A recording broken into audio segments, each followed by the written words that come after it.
Welcome back to my channel. তো guys, আপনারা কেমন আছেন? আশা করি আপনারা সবাই ভালো আছেন। তো গাইস, আপনারা দেখতে পাচ্ছেন যে আমি অ্যাকুরিয়ামে নতুন মাছ এনেছি। তো গাইস, এই দেখেন অ্যাকুরিয়ামে আমি কি কি মাছ এনেছি। এই দেখুন মাছগুলো সাঁতার কেটে বেড়াচ্ছে। গাইস, এই কালো রঙের যেই একজোড়া মাছ দেখতে পাচ্ছেন ওগুলো রেইনবো শার্ক। আর যেই বাকি একজোড়া মাছ দেখতে পাচ্ছেন ওগুলোর নাম আমি জানি না, হয়তো এগুলো কই ফিশ। আমার চ্যানেলে কিন্তু আগে থেকে কই ফিশের ভিডিও ছাড়া আছে, আপনারা যারা দেখেননি তারা অবশ্যই দেখে নেবেন। তো গাইস, আজকের ভিডিওতে আপনাদের আমি বলতে চলেছি যে অ্যাকুরিয়ামে কী কী জিনিস ব্যবহার করবেন এবং কী কী জিনিস ব্যবহার করবেন না।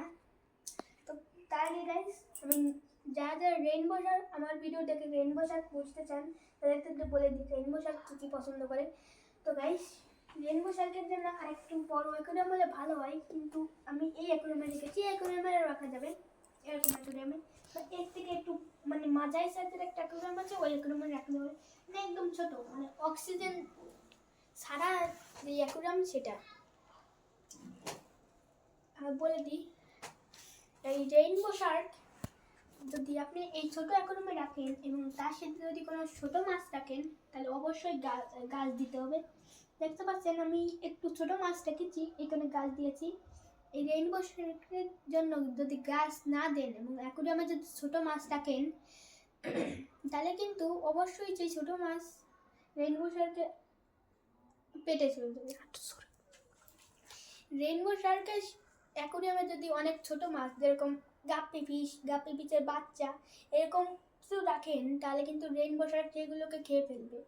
কারণ রেইনবো শার্ক হলো এক ধরনের হাঙর মাছ। হাঙর মাছ তো মাংসাশী হয়, এরাও মাংসাশী, মানে এরা পুরোপুরি মাংসাশী না, এরা তৃণভোজী আবার মাংসাশী দুটোই। আশা করি আপনারা এতক্ষণে বুঝতে পেরে গেছেন যে এরা কী কী করতে পছন্দ করে, কিন্তু তাও বলে দিচ্ছি যেহেতু ওরা হাঙর মাছের একটা প্রজাতি, আর হাঙর মাছ অনেক দূরে অনেক দূর পর্যন্ত সাঁতার কেটে যেতে পছন্দ করে, তাই তো রেইনবো শার্কের জন্য একটু বড় করে প্রয়োজন হয়, কিন্তু এরকম অ্যাকুরিয়ামে রাখলেও হবে। তো গাইস, রেইনবো শার্কের জন্য যদি আমরা মানে আপনারা পোকামাকড়ের লার্ভা আছে বা মশার লার্ভা বা শ্যাওলাও দিতে পারেন।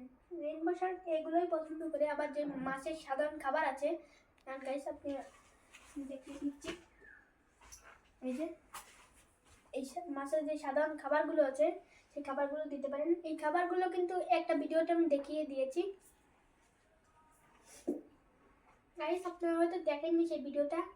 কই ফিশ নিয়ে একটা ভিডিও করেছিলাম, আপনারা যারা এখনো পর্যন্ত কই ফিশের ভিডিওটা দেখেননি তারা অবশ্যই দেখে আসবেন। তো গাইস, আর বেশি দেরি না করে মূল ভিডিওটা শুরু করি। তো গাইস, আপনারা অনেকেই অ্যাকুরিয়ামে রঙিন পাথর ব্যবহার করেন। এই রঙিন পাথর ব্যবহার করা কিন্তু মোটেই যাবে না, কারণ এই রঙিন পাথর কিন্তু ন্যাচারাল পাথর নয়।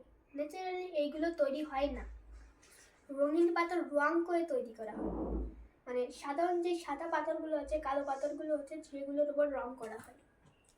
তো রঙিন পাথর দিলে দোকানদাররা বলে রং উঠবে না, কিন্তু রং সেই উঠেই যায়।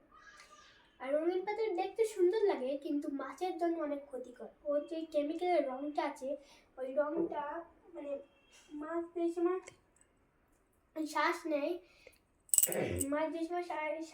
সেই সময় ওই কেমিক্যালটা মাছের মুখের ভিতর ঢুকে যায়। এই কারণে মাছ অনেক দিন বেঁচে থাকতে পারে না, কিছুদিনের মধ্যেই মারা যায়। তো গাইস, আরেকটা জিনিস হচ্ছে মাছকে সুস্থ করার জন্য আপনারা অবশ্যই একটা কেমিক্যাল দেন। কেমিক্যালটা কিন্তু ব্যবহার করা যাবে, কিন্তু অনেকে আছেন মানে জল পাল্টানোর পরই কেমিক্যালটা দিয়ে দেন বেশি বেশি করে, কিন্তু বেশি বেশি মানে যদি দিতে চান তাহলে কম কম করে দিতে হবে, নাহলে মাছ যে সময় অসুস্থ হবে সেই সময় কিন্তু ওই কেমিক্যালটা কাজ করবে না। আবার যদি সাধারণ জলেও রাখেন তাহলে কিন্তু ওই ওই জল কিছু করতে পারবে না, মাছ কিন্তু আপনার মারাই যাবে। এতে হয়তো জল পাল্টানোর পরে অল্প অল্প করে কেমিক্যাল দিন, আর যদি আপনি যত কেমিক্যাল কম দিবেন তত আরো আপনারা মাছ অসুস্থ হলে ওই কেমিক্যালটা তত বেশি কাজ করবে। তো গাইস আপনারা অনেকেই মাছের, তো গাইস অ্যাকোয়ারিয়ামে আর কি কি জিনিস ব্যবহার করবেন এগুলো আর বলবো না, তাহলে বেশি ভিডিওটা হয়তো বেশি বড় হয়ে যাবে।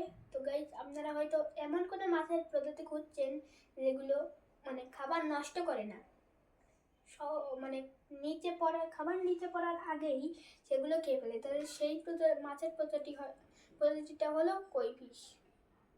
আপনারা আমার চ্যানেলে একটা ভিডিও দেখে আসতে পারেন, মানে কই ফিশের ভিডিওটা আমি ওদেরকে খাবার দিয়েছিলাম, যারা দেখেছেন তারা তো জানেন কত দ্রুত খাবার খেয়ে ফেলেছে।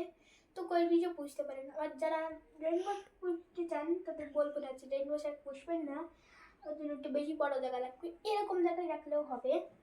কিন্তু এর থেকে যে ছোট্ট একটা অ্যাকুরিয়াম আছে, মানে গোল অ্যাকুরিয়াম, ওই অ্যাকুরিয়ামের ভিতর রাখবেন না, কারণ রেইনবো শার্ক একটু লম্বা জায়গায় থাকতে পছন্দ করে। তো গাইস এই ছিল আমার ভিডিও, কিন্তু এই ভিডিওটা করতে কিন্তু অনেক কষ্ট হয়, অনেক কিছু রিসার্চ করা লাগে গাইস, কিন্তু আপনারা বসে বসে ভিডিওটা দেখবেন আর একটা লাইক আর একটা সাবস্ক্রাইব করবেন, তাই করতে এত কষ্ট হয়ে যায়, আর আমি এত কষ্ট করে ভিডিও করি। গাইস প্লিজ এটা সাবস্ক্রাইব করে দেন। Bye bye guys.